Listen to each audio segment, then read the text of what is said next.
Welcome to another video of Abhigya History Videos, and in this video I'm going to explain the Mughal Dynasty of India.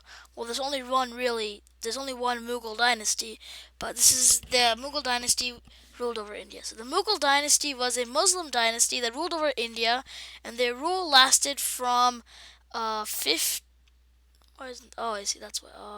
Switch course 1526 to 18 1857. So they ruled for approximately 300 years, a little bit more, but approximately 300 years. And so this is how long they ruled. But the 1850 by 1857, the Mughal Empire really controlled nothing at all. They controlled maybe parts of the city of Delhi. So uh, today I'm going to cover the six main emperors of the Mughal dynasty, and after that the Mughal dynasty sort of just deteriorated until in 1857 the British came and just knocked them over. So let's get started. So let's take this all out. So first we have the first king. His name was Babur. Ba. His name was Babur, and he came to India, and he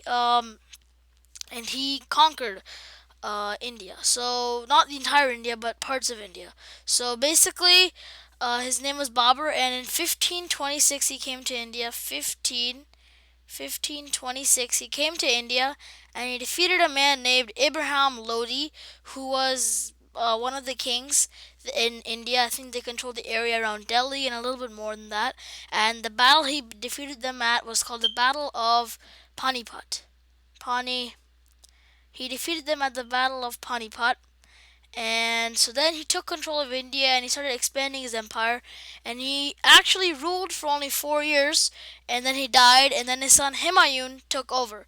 So Humayun was a one of Babur's sons, and early on he actually lost control of the empire. And then he came back and he took control of the empire and he expanded it. And by the time of his death, the Mughal Empire spanned 1 million square miles. Now we get to Humayun's son, Akbar the Great. And this is this man right here. This guy's name is Akbar. He is probably the most famous and most well known of all the Mughal emperors, since he was probably the best. Because in my opinion, he's the best, and a lot of other people say he's the best because he's called Akbar the Great. So now let me explain why he's so good. So he promoted religious freedom. He abolished the jaiza tax, which was basically a tax levied on all non-Muslims. And in Akbar's rule, the Mughals conquered pretty much all of the Indian subcontinent. They conquered it all, and he also founded his own religion called Din Lai, which he was the god in that religion. And he also abolished child marriages, which was a popular Hindu custom back then, having child marriages, and he abolished it. He raised the age of marriage for boys to 16, and the age for marriage for girls to 14. So boys had to be 16 to get married, and girls only had to be 14. Those seem pretty low by our standards, but back in ancient India, those were actually pretty old ages to get married, as most people got married at ages 10, 12, even 4 or 5 they got married. So he was a pretty modern thinking ruler, and he was very, very popular with his subjects. Then his son Jahangir, he was the son of Akbar and the fourth Mughal emperor. And at the young age, he actually revolted against his father. He revolted against Akbar, this guy, and he was defeated. And but since he had so much support from the women in Akbar's court, like some of Akbar's other wives, and also Jahangir's grandmother, so Akbar's mother, they all supported. Actually, not Akbar's mother, but Akbar's wife's mother, all supported Jahangir to become emperor.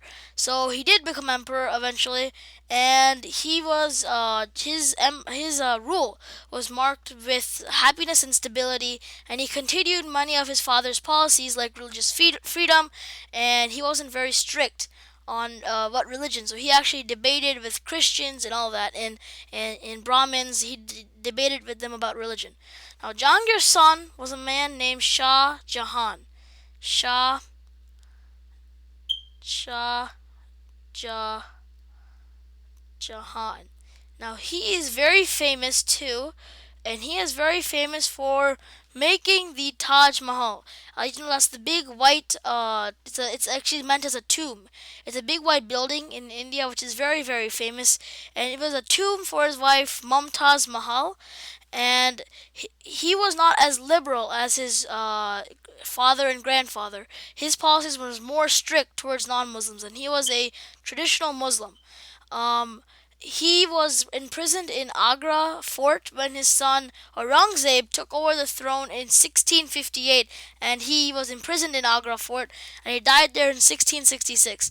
So he ruled from 1628 to 1658, and then he was imprisoned in Agra fort, and then he died there in another 8 years. He died in Agra fort. So then his son Aurangzeb, he was the last of the major Mughal emperors, and Aurangzeb was a very strict ruler. He was against non-Muslims, and his rule saw extreme expansion. So he was very good at expanding the empire. But after his death, the Mughal empire sort of just fell apart, and so he was the sixth emperor. So Aurangzeb was the sixth emperor, and he was the last major one. And after that, the Mughal empire just kept getting smaller and smaller and smaller until eventually, the last emperor, Bahadur Shah II, only controlled the city of Delhi, which is not very much, right? That's very very small. So some other interesting facts about the Mughal dynasty is that the Mughal emperors were descendants of the Mongols, and so they were descendants of the Mongols, as you know, Genghis Khan, Kublai Khan, and all those big conquerors, the Mongols, and also they were descendants of Timur the Lame, also known as Tamerlane. Tamerlane, and he's also known as Timur the Lame because he couldn't walk properly. And that's about it for Mughals. I hope this video was helpful, and this is Abhigya Surani signing out.